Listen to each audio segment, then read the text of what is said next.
जैसे कि आप सभी लोग देख सकते हैं आज का जो ट्रेनिंग क्लास है, ये ट्रेनिंग क्लास है आप लोग का है। जैसे देख सकते हैं psychology of the guest future and direct sell marketing, यानी मेहमान की मानसिकता को दूर करना, सीधा बाजार के भविष्य को बताना। मेहमान की मानसिकता को दूर करना और सीधा बाजार के भविष्य को बताना आज के ट्रेनिंग का मकसद है, ठीक ना। उसके बाद हम लोग चलते हैं, जब कोई गेस्ट इस काम को देखने आता है तो ऑफिस में उसको सेमिनार यानी बिजनेस बीईसी प्रेजेंटेशन यानी बिजनेस एजुकेशन ट्रेनिंग को दिखाया जाता है। तो उसको कुछ भी समझ में नहीं आता है, ठीक है, तो उसको कुछ भी समझ में नहीं आता है,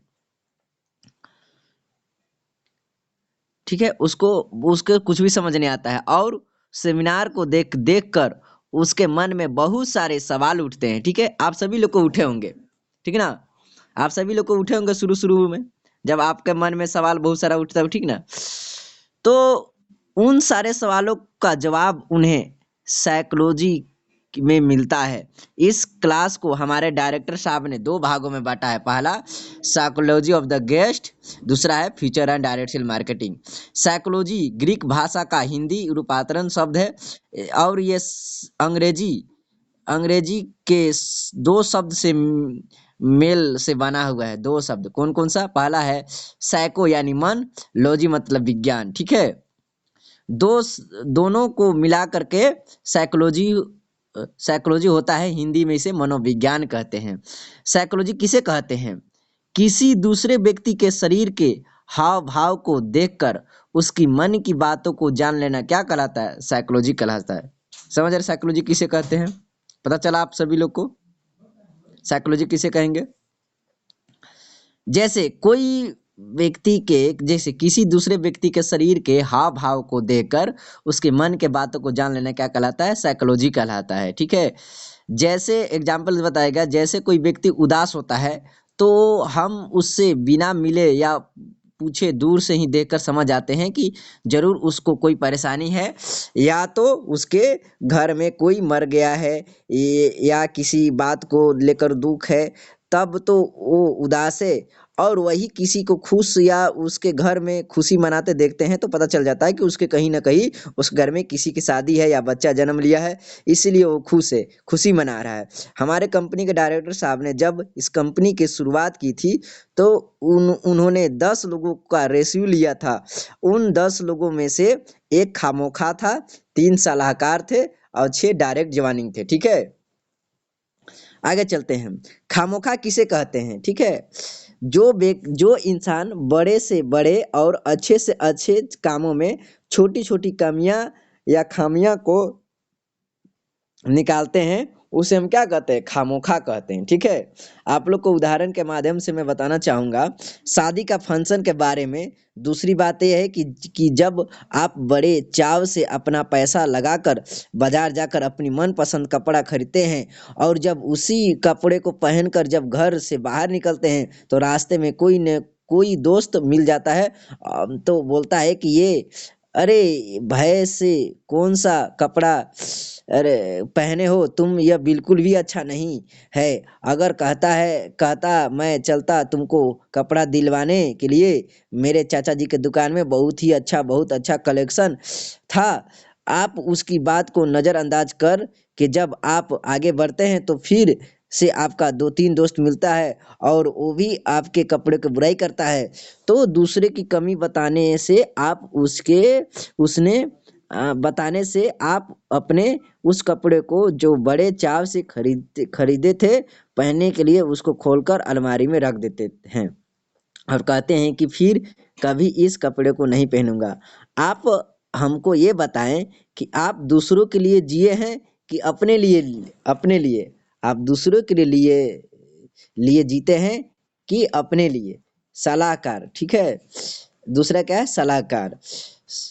किसी काम के बारे में जानकारी देना या लेना उसे सलाहकार कहते हैं, ठीक है। किसी के काम के बारे में जानकारी लेना या देना सलाहकार कहते हैं। सलाह लेना अच्छी बात है और बुरी बात भी है। सलाह लेना अच्छी बात भी है और बुरी बात भी है। आइए उदाहरण से समझते हैं। राम पिता, श्याम पत्नी, मोहन और उसका दोस्त। ठीक है, चलते हैं। सलाह लेना कैसे अच्छी बात है, कैसे खराब बात है, इसको माध्यम से आप लोग समझिएगा। सभी लोग कैसे समझ सकते हैं। राम जब सेमिनार देखकर, राम अब पिता, ठीक है, राम जब सेमिनार देखकर जब बाहर निकलता है, जब वो भी राम क्या होता है, पहले वो भी एक आप लोग जैसे शुरू शुरू बिजनेस प्रेजेंटेशन ट्रेनिंग क्लास लाता है, शुरू शुरू नया बिजनेस प्लान। जैसे आज जंगू भैया लेके आए थे एक जन को, ठीक है, बिजनेस प्लान देने के लिए। उसी हिसाब से राम भी बिजनेस प्लान सेमिनार देख के जब बाहर निकलता है तो वो बहुत खुश होता है। वो अपने अपलाइन को कहता है कि काम तो बहुत अच्छा है, मैं जरूर करूंगा। इस पर काम को शुरू करने के लिए पैसे लगते हैं, वो मुझे घर जाकर अपने पिताजी से लेकर आना पड़ेगा। राम का अपलाइन राम से कहता है कि पैसे लाने का जब घर जाओगे तो तुम्हारे पिताजी पूछेंगे तो क्या जवाब दोगे। इस पर राम कहता है कि पर मुझे पैसे तो पिताजी से ही मिलेंगे। यह बोलकर राम अपने घर चला जाता है। और राम जब अपने घर पर पहुंचता है तब वो तो अपने पिताजी को बहुत खुश होकर बोलता है कि पिताजी, पिताजी मैं रस्को रस्को हाँ, रक्सौल जैसे शहर में एक जबरदस्त काम देकर आया हूँ और मुझे उस काम को शुरू करने के लिए 15 से 16 हजार रुपये की जरूरत है। अगर आप दे देते हैं तो मैं वहां जाकर जल्दी से काम शुरू कर लेता हूँ। तो उसे पिताजी से पूछते हैं वो तो उससे पिताजी पूछते हैं कि काम क्या है। तो राम कहता है कि राम काम के बारे में बताने से मना कर देता है। तो पिताजी कहते हैं जब तक तू काम के बारे में बताओगे नहीं तब तक मैं तुम्हें पैसे देने वाला नहीं हूँ। तो राम कहता है कि मेरे अपलाइन ने काम के बारे में बताने के लिए मना किया है। तो पिताजी बोले कि काम के बारे में बताओ और पैसे ले जाओ। मजबूरन काम के बारे में अपने पिताजी को बता देता है कि उस कंपनी में 15 से 16 हजार लगाकर 4 से 5 महीने में CD PD ED HD और RD जैसे ही बनूंगा, मैं 30 से 40 हजार रुपया कमाऊंगा। तो उसके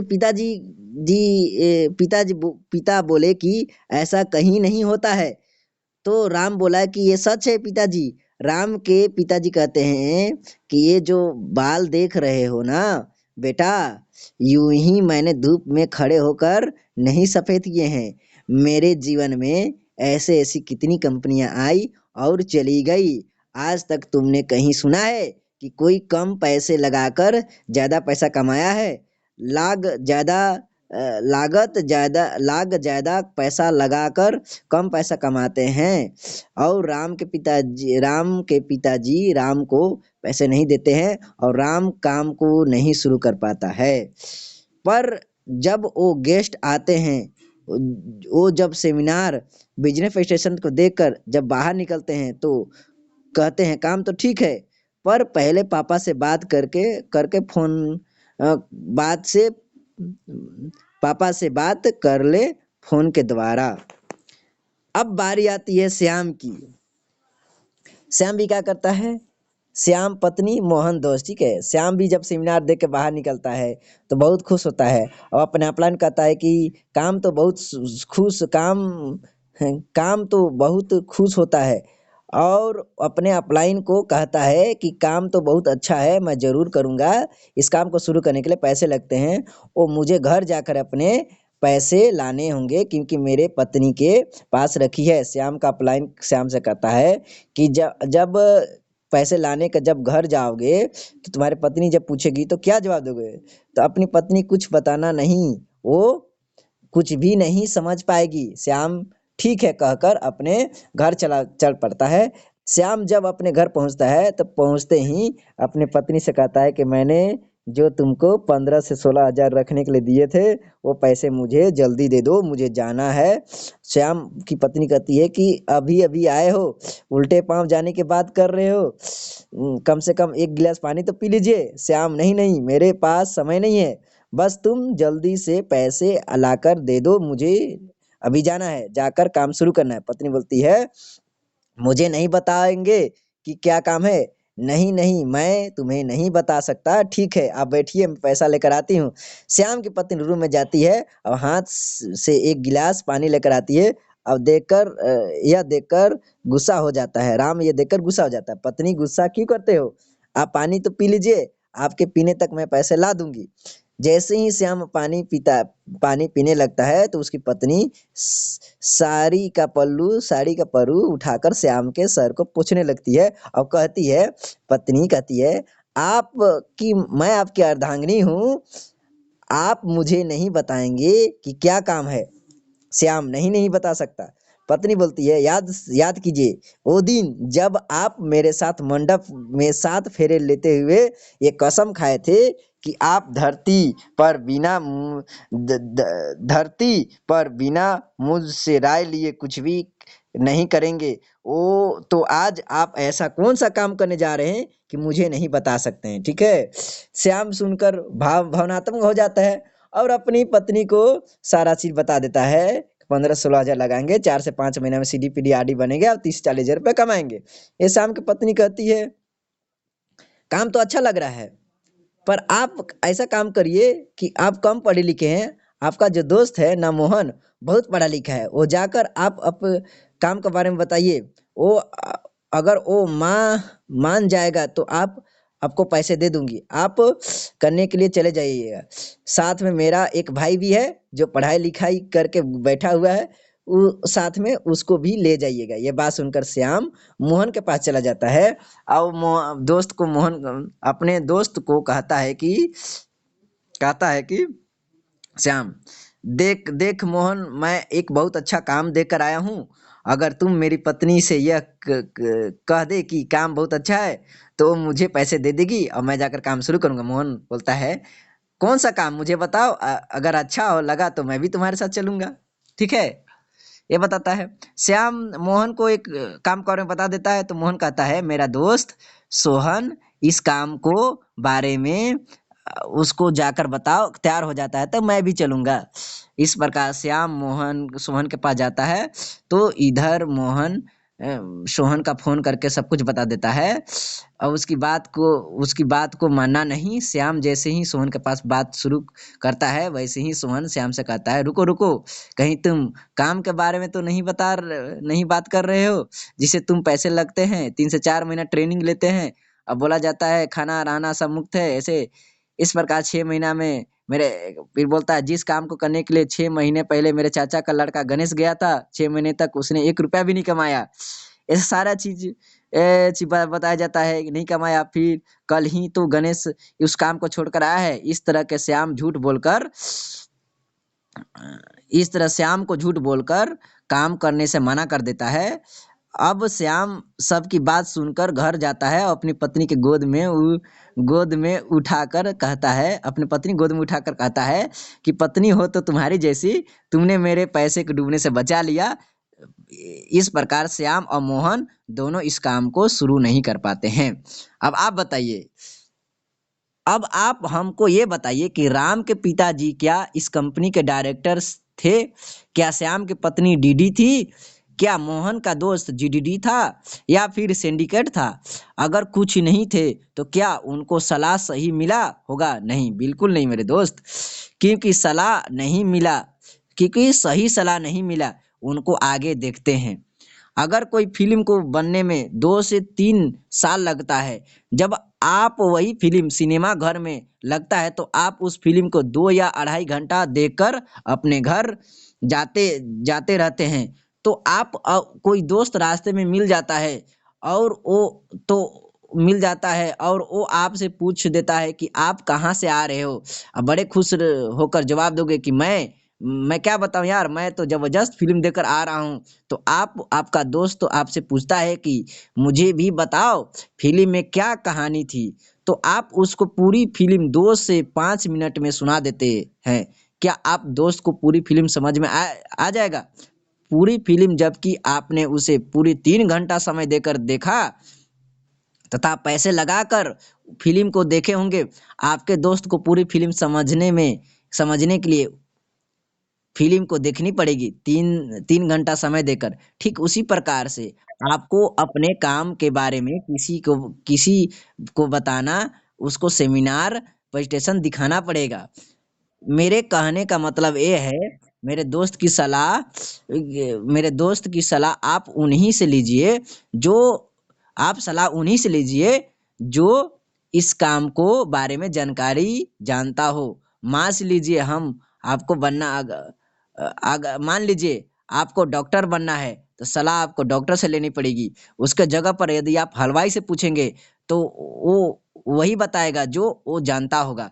बोलेगा अरे भाई डॉक्टर बनने के लिए बहुत पढ़ाई करना चाहिए, बहुत पैसा चाहिए। मान लो तुम पढ़ाई कर डिग्री ले लिए और तुमको पैसा कमाने के लिए एक क्लिनिक खोलना पड़ेगा, फिर तुम पैसे नहीं कमा सकते हो अगर जब तक तुम्हारे पास क्लिनिक में बीमार ना आए, बीमार वाले डॉक्टर मरीज ना आए। चलो बीमार भी आ गए, गलती से गलत अगर सुई लगा दिए, जिंदगी भर के लिए मेहनत का और पैसा सब खत्म हो जाएगा, जेल में रहोगे इस टाइप से।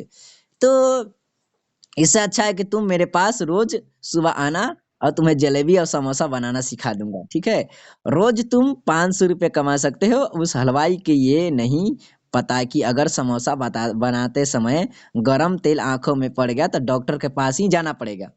अगर आपको इंजीनियर बनना है तो आपको इंजीनियर से सलाह लेना पड़ेगा। ठीक उसी प्रकार अगर आपको इस कंपनी में सफल होना है, इस कंपनी में आप सभी को सफल होना है, तो उन सब से सलाह लेना पड़ेगा जो इस कंपनी में सफल हैं। क्योंकि आपको आरडी डी जो भी बनना है, आपको जो भी बनना आरडी जीडी तो आपको आरडी जीडी और लोग से ही पूछना पड़ेगा, आप सभी लोग को, ठीक है। तब जाकर आप लोग उसको समझ सकते हैं और अच्छे से आपको अच्छा जानकारी मिल सकता है आप सभी लोग को। समझ गए आप सभी लोग।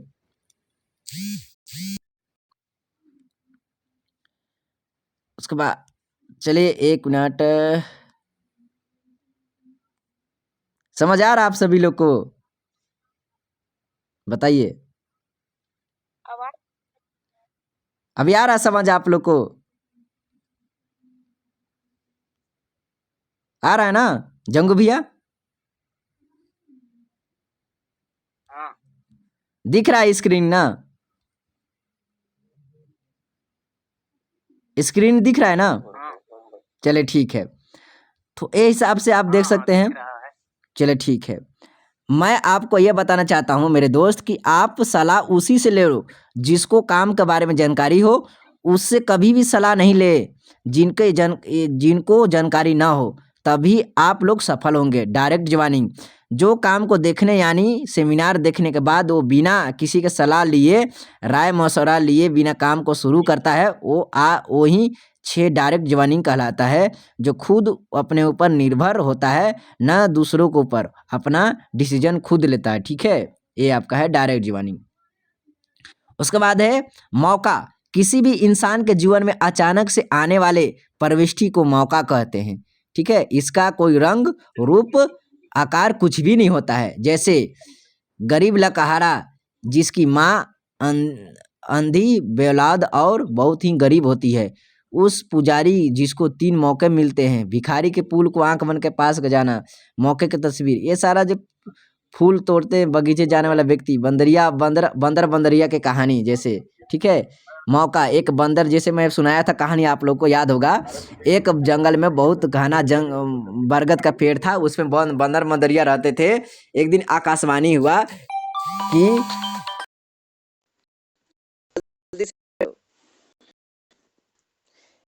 नहीं हुआ, ठीक है। कि आप जो व्यक्ति इस इस तालाब में 1 मिनट के अंदर अगर छलांग लगा लेगा, जो बंदर बंदरिया एक सुंदर नर और नारी बन जाएगा, ठीक है, वो हो जाएगा।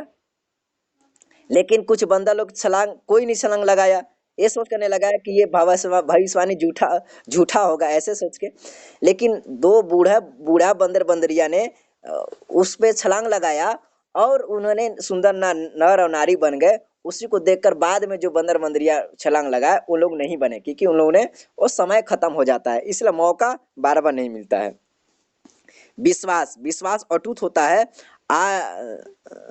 अटूट होता है आ नहीं। जैसे लड़का लड़की एक दूसरे से बहुत मोहब्बत करते हैं और दोनों ही एक दूसरे के लिए मर मिटने की कसम खाते हैं तथा अपने माँ बाप, रिश्तेदार, गांव समाज को ठुकराने को तैयार रहते हैं, वही लड़की माँ बाप के कहने पर उस लड़की को उस लड़की को छोड़कर दूसरे जगह यानी दूसरे लड़की से शादी कर लेती है, उन्हें उनमें धैर्य नहीं रहता है। उसे पता चलता है कि दोनों का प्यार पर आधा अधूरा विश्वास था। उसी प्रकार जो व्यक्ति अपने छोटी सी विश्वास पर इस कंपनी में काम करने को तैयार हो जाते हैं, पर उनमें धैर्य रहता है, वो व्यक्ति सफल नहीं होते हैं और बीच में ही हार मान लेते हैं। पर जो व्यक्ति अपने घर, गांव, समाज में नंबर 1 बन जाते हैं और एक नमूना साबित हो जाते हैं, ठीक है, जो अपने आप पर विश्वास करते हैं। यही हिसाब से सोच। अब चलिए हम आगे बढ़ते हैं। सोच में बता रहा हूं मैं आपको, सोच में बहुत बड़ी ताकत होती है। हम जो सोचते हैं वही हमारे जीवन में घटता है। ताजमहल पहले शाहजहां के सोच में बना, इसलिए शाहजहां ताजमहल को बनवा पाया। हम इस कंपनी में आए हैं तो हमें कुछ बहुत बड़ा सोचना है और अपने गांव, समाज, अपने घर में अपने आप को साबित करना है। अपना घर बहुत बड़ा बनाना है और बड़ा गाड़ी लेना है, बड़ा पैसा कमाना है, तो क्या है, सोच को बड़ा करना पड़ेगा। ठीक है, पैरामीटर है। पैरामीटर बहुत ही खराब चीज़ है। ये हमारी ज़िंदगी को आगे बढ़ने नहीं देता है, सोचने की क्षमता को बांध के रखता है। बांध के रखना ही पैरामीटर कहलाता है। ठीक है, जब आपने सोचने की क्षमता को खोल कर रखना है, जब आप 5 साल के होते हैं, जब आप अपने घर परिवार के साथ छत पर बैठे रहते हैं, उसी समय हमारे ऊपर आकाश में हवाई जहाज पास करता है। हमारी नज़र जब उस जहाज पर पड़ता है तो हमारे मुंह से निकल जाता है कि माँ, हवाई जहाज तो हमारे हवाई जहाज तो माँ हमसे कहती है कि उस पर ध्यान मत दो, बड़े बड़े यानी अमीर लोग बैठते हैं। इससे यह होता है कि हाँ, हमारी माँ हमें डांट कर हमारी सोच को बांध देती है और हम उस हवाई जहाज के पर बैठ नहीं सकते हैं, क्योंकि हम पैसे वाले नहीं, हम बहुत गरीब हैं। उस पर बड़े बड़े पैसे वाले लोग बैठते हैं। बल्कि उसके जगह हमारी माँ ये कहती कि तुम भी बड़े होकर अच्छे से पढ़ लिख कर बड़ा आदमी बनना और उस हवाई जहाज पर बैठना, तो शायद हमारा सोच कभी नहीं बनता। ठीक है, इस हिसाब से नजरिया, ये नजरिया बहुत खराब चीज होती है। जो हम देखते हैं कोई वो कोई और नहीं देखता है, और जो दूसरे देखते हैं वो हम नहीं देख सकते। नजरिया ऐसा है कि हमारे सोच को भी गंदा और अच्छा कर देता है। ठीक है, एक फिल्म है एक ही रास्ता।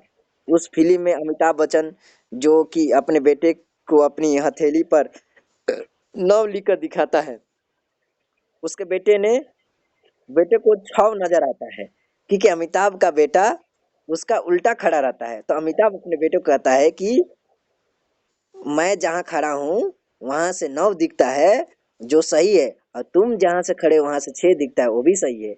हम दोनों अपनी अपनी जगह पर ठीक हैं।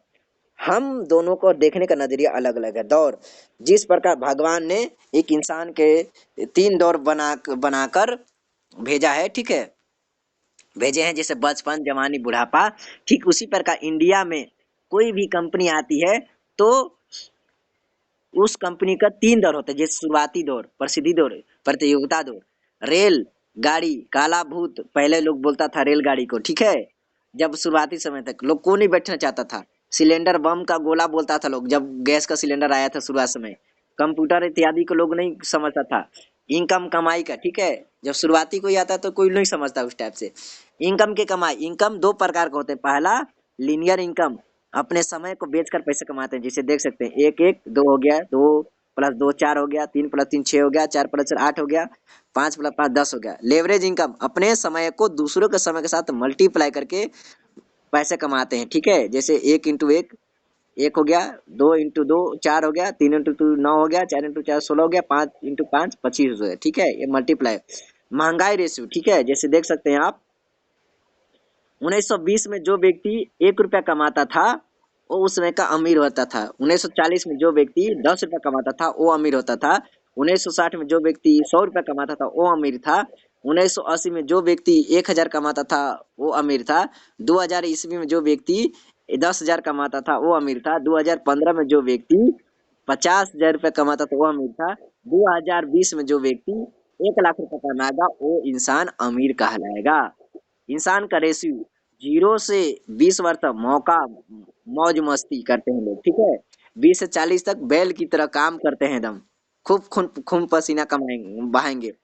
40 से 60 तक कुत्ते की तरह, यानी दूसरों पर निर्भर, अपने औलादों के ऊपर निर्भर रहना पड़ता है। कब खाना मिलेगा, कब भोजन मिलेगा, कब क्या करेंगे उसके लिए। अब 80 से 60 उल्लू की तरह देखते रहते हैं, बैठेगा चुपचाप, बूढ़ा जैसे देखते हैं उस टाइप से। तो उस चीज को अब यहाँ भी अभी हमें ही ठीक करना है, ठीक है, ये हिसाब से। तो ये हिसाब से इस ट्रेनिंग